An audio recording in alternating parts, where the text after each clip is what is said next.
Hi everyone. Welcome to a very small, like a 5 to 10 minute kind of a PPT, which I thought I should kind of prepare for everyone's benefit.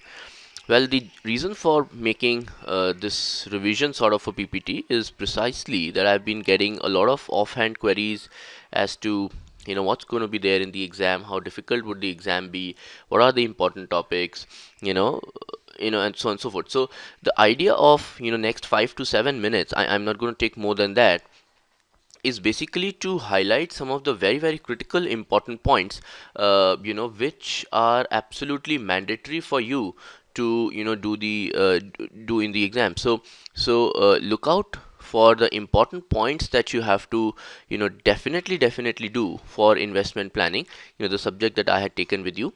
And obviously just be very strong on that.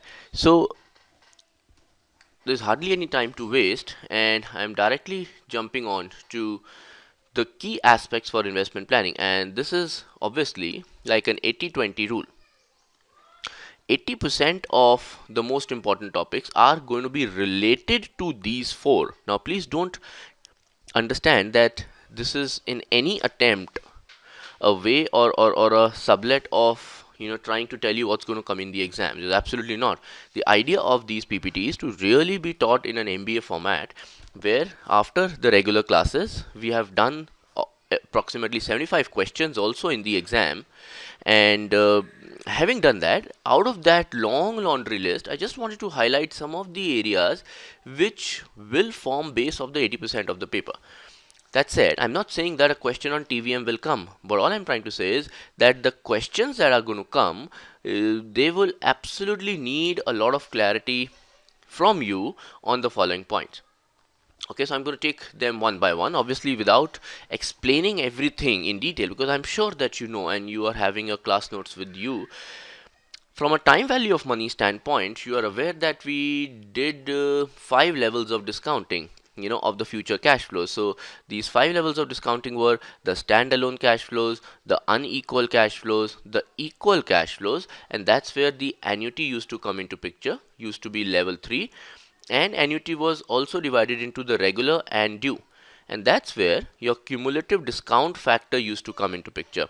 You remember that a normal cumulative discount factor used to be used for a regular annuity, whereas in case of annuity due, we used to take n minus 1 plus 1. So that's how we used to call it, like a jugaad CDF. Okay, now these are all things that we have done in the class. It's just like to quickly recapitulate you in your mind. Then fourth one was the perpetuity, which we used to do for preference shares, and the last one was perpetuity with growth.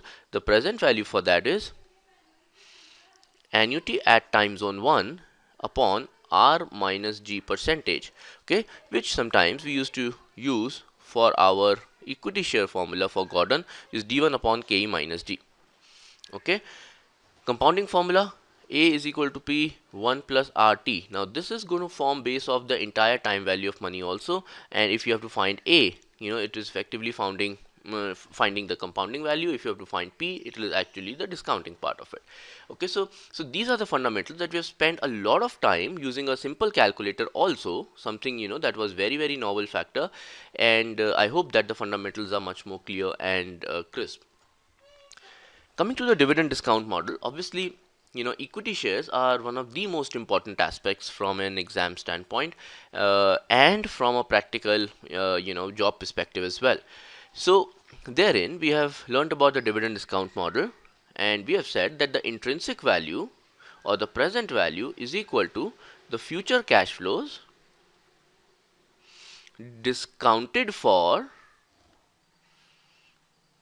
at a particular rate, and obviously cost of equity is the relevant rate in case of the equity share.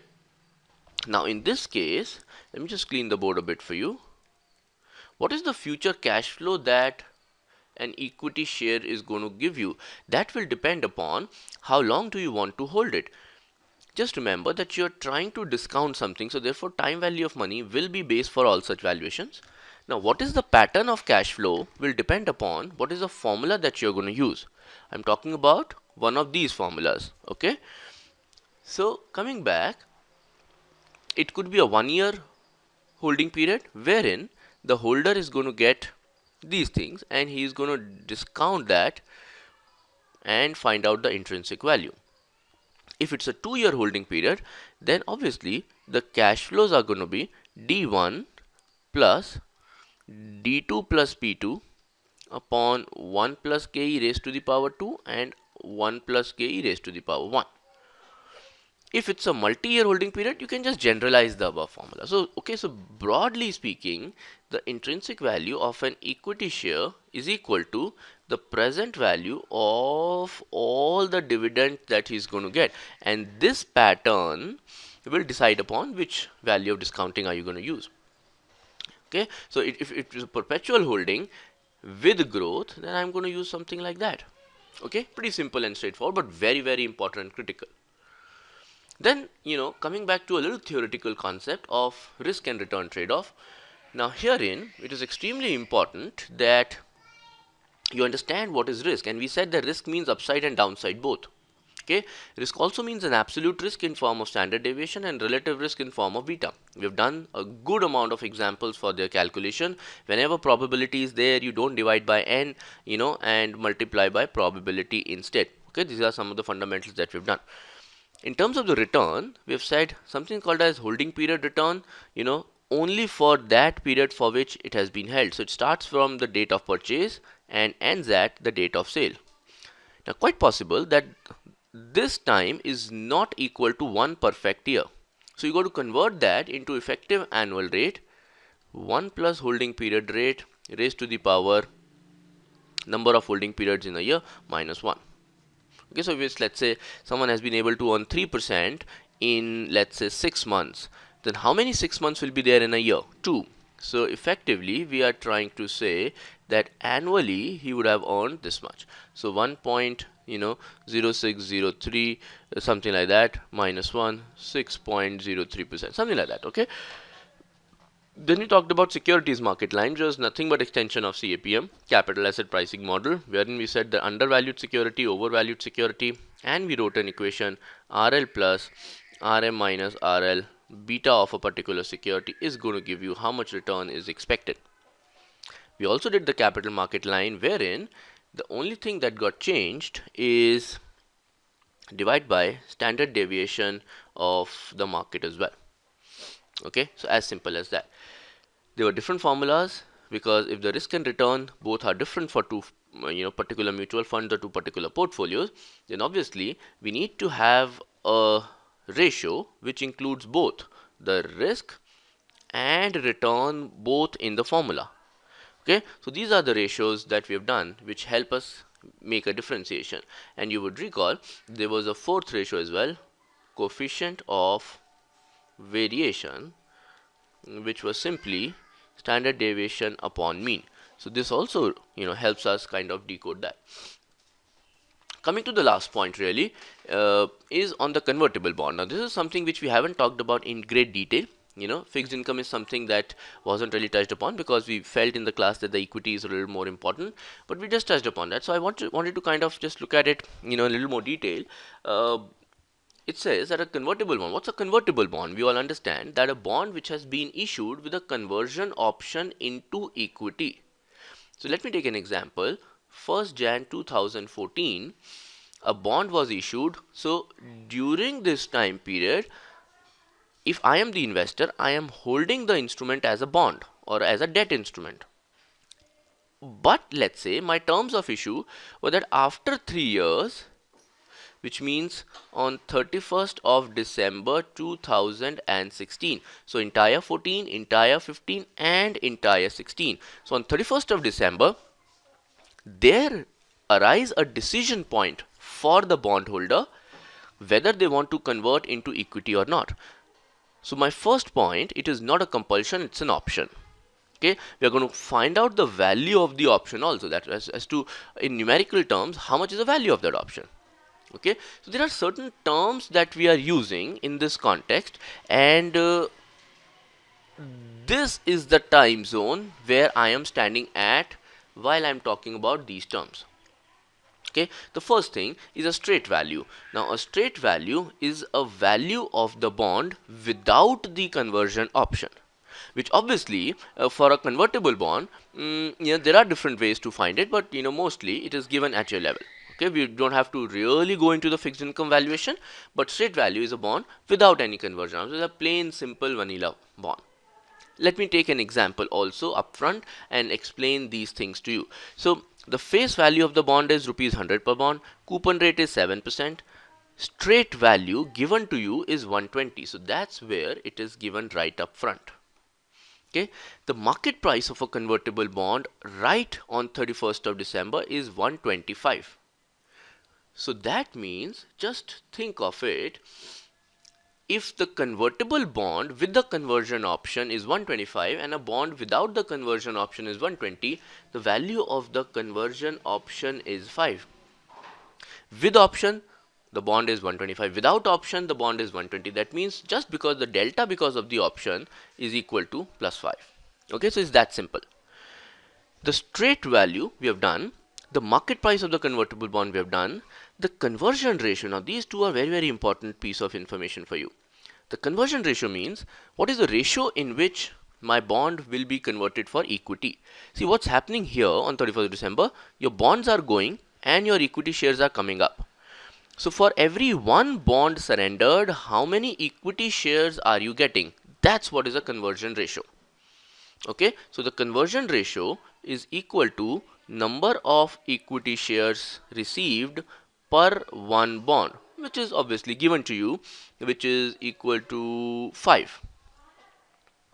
Okay, let's talk about the conversion value or the stock value of the bond. Now think of it, I haven't converted the bond as yet. I'm still holding it in the bond terms only. There is no equity that I'm holding. I'm just thinking whether to convert or not. Just take an example. How many bonds will I get? I'm going to get 5 bonds, and each bond is equal to I'm going to get 5 shares, and each share is equal to 15. That said, the total value that I will get if I convert it is 15 into 5, 75. So the conversion value or the stock value is 75. My simple question is, would you convert or not? Answer is a big no.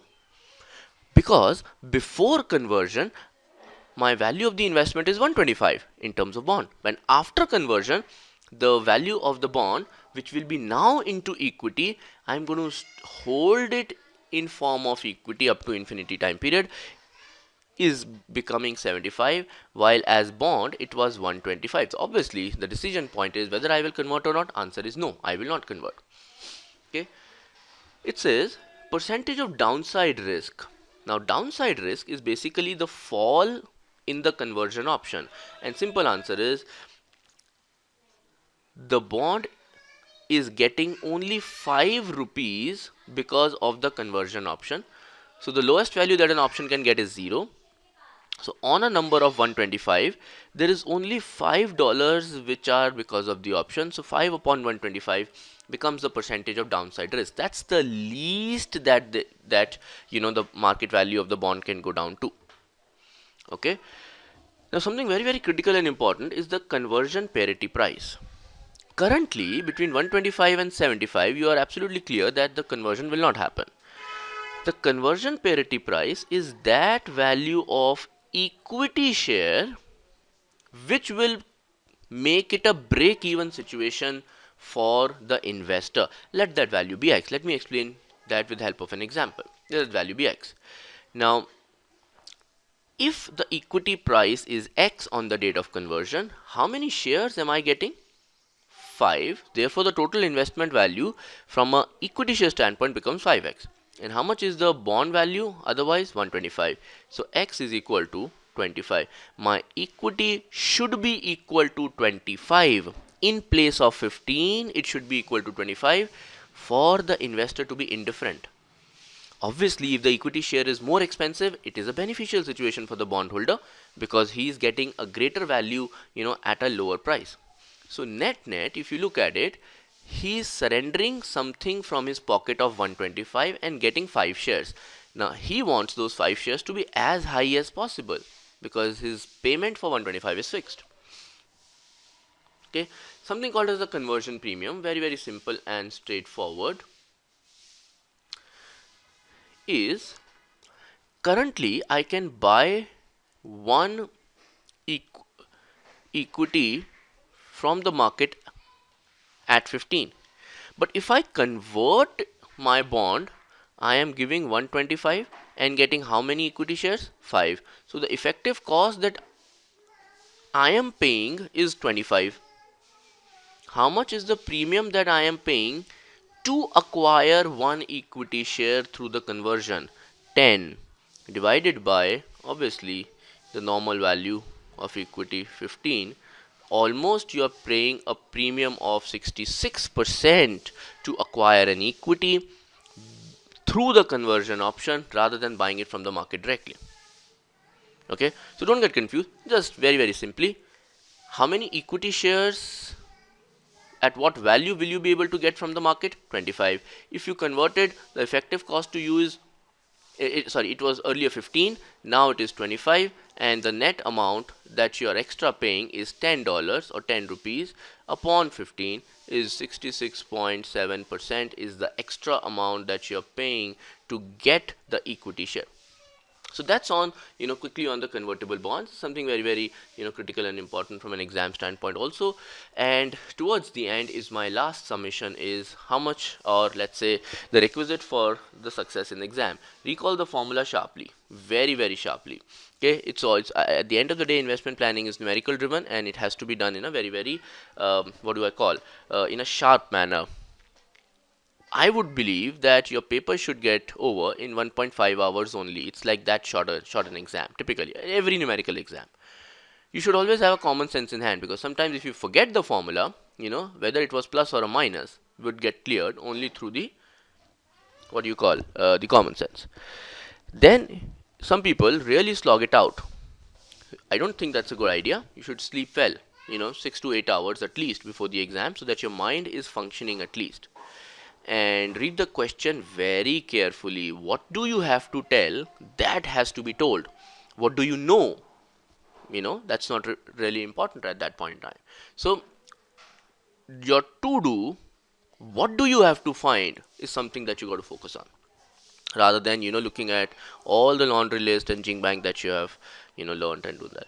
So I hope that this small session, I thought that I'll be able to finish it in 5 minutes, but I think I've taken a little more than that, in fact almost like 3 times the time. So I think with that I'm absolutely good to close the session. Wish you all the very best. I hope that the revision PPT for investment planning was helpful. And I really hope that you guys will come out with at least 80% plus in these exams. So with these words, thank you very much. Wish you all the best.